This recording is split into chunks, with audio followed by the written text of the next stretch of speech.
Hey guys, Dan Heilman here, and this is going to be another Summoner's Glory video. Okay, this is going to be an interesting one. This is on my spreadsheet. It's going to be my updated tier list and just a bunch of different information I have in the spreadsheet. I'll make it available to everyone, and I've ran some interesting comparisons on damage numbers for beginner game versus level 180, so I'll go through that later. Okay, let's begin with my tier list. So, I added basically a green highlight on some of these phantoms saying that these phantoms are current top tier meta phantoms. So that's one big change I've done, and I've actually I've made one category utility support, and I've kind of gone through and ranked them. So okay. Ankaris and Secret Dancer I have. Let's talk about damage dealers. So Ankaris and Secret Dancer, those are basically tied for the strongest single target damage phantoms in the game. And Zeus is going to be right behind them, but does AoE damage. And then following him, we have Lord of Shadows for damage. And then you have Ambassador of Light, who's not really a meta damage dealer, but can do some damage. Okay, let's move to CC. So CC is basically anyone who's going to do a speed reduction or a stun. Right now, Haley is huge meta for the arena. Her attack attacks 3 times, so it has 3 different chances to proc Headcracker runes, which is the stun runes. I don't know if that's working as intended, so that may be changed. But right now, she is the strongest stun champion. And then followed up by Sea Warrior. Sea Warrior does a speed reduction whenever he crits, and this is extremely good in the end game because a lot of the mobs will be immune to stun. So in the very last dungeon, the Ghost Vault, a lot of the mobs are immune to stun, so the only way to CC is to reduce their speed. So that's what Sea Warrior does. Dracula is another stun champion who has an AoE stun. He's not used very much in the meta right now, so he's not highlighted. Let's go down to utility support phantoms. So here we have Sea Conqueror is probably the strongest support phantom. Does a bunch of turn meter decrease on the enemy team and increase on her own team. Also has a stun, and also has a chance to get extra attacks.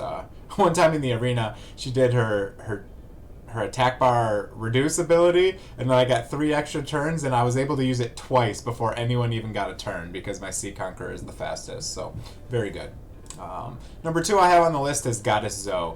She is a utility because she heals for 10 to 20% of every phantom's HP after every phantom's turn, every allied phantom's turn. So very interesting.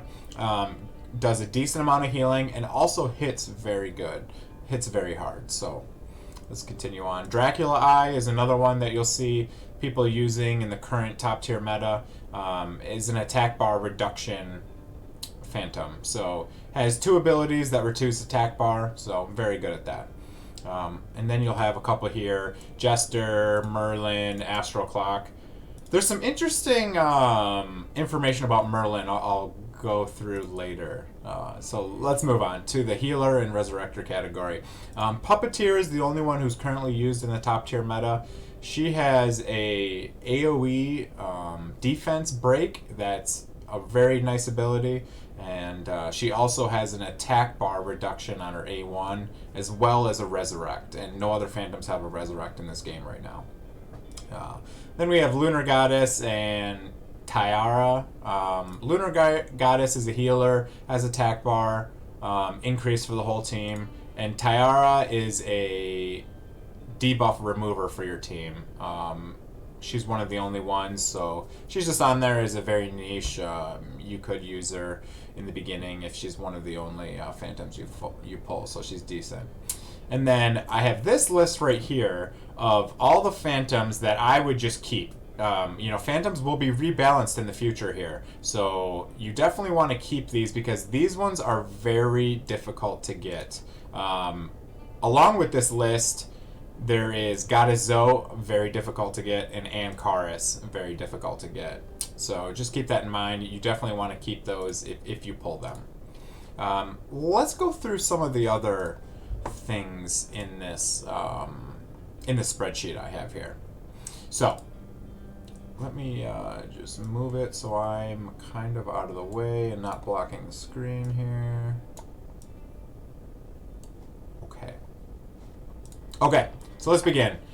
The first tab is just, whatever, my information, and I'll just put little tips in here, little things that don't relate to any of these other tabs. So this is definitely a work in progress. There'll be a lot of work on this sheet that'll happen in the future, and I'll constantly update it. The link is going to be in the description, so go ahead and look there. So first tab is runes. I have a note here about accuracy. Accuracy is only needed for debuffs. Attack bar absorb does not need accuracy, so that's kind of interesting. And this basically goes through what stats you want to roll for the main stat on each of these different runes. Down here we just have where to find runes, and in the middle this is just the XP for when you sacrifice runes to level up other runes.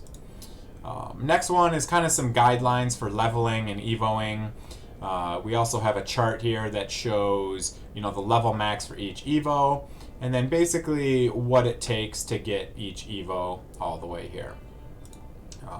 Amity, this is just kind of a list, shows the different special reagents you can use to gain Amity with different phantoms. This will be updated in the future as well as we get more. Phantom list, obviously we just went through this tier list. Phantom damage. So here I spent a couple hours today going through this, and I kind of just pulled in everyone's base attack, what their A1 multipliers are, what their hard-hitting skill multipliers are, and basically how much damage they do. So this is assuming, this is the A1, how much damage the A1 does for each phantom. This is their hard-hitting ability damage, and then basically at turn 2, how much damage each phantom's done. You'll notice something interesting here. Look who's number 1, Merlin. So his ability has a 14.4 skill multiplier because it has 120% magic damage times 12. Obviously it's a random hitter, but it's similar to Ankaris. I mean, look, the damage is almost the same as Ankaris. So that's interesting. There does seem to be some scaling differences when you go from level 1, which is what I'm comparing here, to higher levels. This comparison down here is at level 180, so I'll go down to that one in a minute, but just interesting. Secret Dancer is so low on this one at level 1 because her HP is going to be pretty low, so that's the only reason she comes out so low. And then you're following up with Goddess Zoe, then you have Zeus, Duke of Fate, Ambassador of Light, Jester, Queen of Chaos, Dracula, Bloody Overlord. So I didn't put everyone in here. I just put a couple just to compare and kind of see what's going on. But this is where it gets interesting. Now at level 180, you can see if I have all 4 of these phantoms doing damage for 10 turns, it shows Secret Dancer as being the highest damage dealer, but there's a caveat with that. This is assuming 75% crit and 900k HP, which is pretty decent for level 180. What's interesting is Goddess Zoe. So she does decent damage, but this is not including the 10% of target HP damage or burn damage. If you were on a boss with a lot of HP and you just use her A1 repeatedly, she might out-damage everyone in the game. Hot take there, but definitely it looks like that. So it looks like in the final dungeon, bosses might have 10 million damage. So if you use your A1 10 times, that's 10 million damage. These numbers are all assuming no crit rate, no crit damage. So this is just kind of the base damage they do, and you have to multiply it by whatever your crit damage is and your crit rate. And I kind of also just did the order of skills down here in the bottom left here, showing which skills they're doing in what order. So kind of interesting. Goddess Zoe is very strong. But one other thing here, this is single target damage. So for Zeus, if you're attacking an entire team and you're hitting 5 enemies, you'll multiply this number times 5. So Zeus technically is the strongest damage dealer when you're attacking a full team of enemies. So kind of interesting. And Zeus also puts a paralyze on. So, just kind of interesting. And Secret Dancer, as I said, was nowhere near as good as Ankaris in the beginning. But look at level 180. Just passed Ankaris by a very small amount. So, yeah, that's an interesting caveat for Zeus. Hits really hard, obviously, when you're hitting an entire team. He gets to hit 5 mobs. The rest of the people on this comparison here, at least Secret Dancer and Ankaris, are both single target. So, let's continue through the spreadsheet here. Enchantments, this is kind of just where you can get them. There'll be more information here in the future. I kind of just haven't really worked on that one very much yet. Status effects. So this one's important. This kind of just shows you what the buff or debuff looks like and then what it does. The percentages and stuff aren't quite in here yet because they're different from, depending on who uses them. So there's some improvement that needs to be done there. Let's continue on. Raid level. So this is basically the raid quests you can do in the game, and basically it shows what mob about level is in each one of the areas. So when you're just looking at that huge list of areas and say you don't know what level or you want to farm or whatever, if you want to do the raid quest, which is, like kill 100 of these mobs or whatnot, this will just give you an idea of, what the level in that zone is and kind of what you could get from that zone. So, Misty Camp, 170, you can only get 4-star gear. Which is interesting because in Carasia, you can get 5-star gear from the 146 mobs. So a little bit of differences there. Yeah, so that's it about the raid level. Drop rates, I'm working on going through and basically just calculating the percent drop rate for the different mats for the elemental bosses.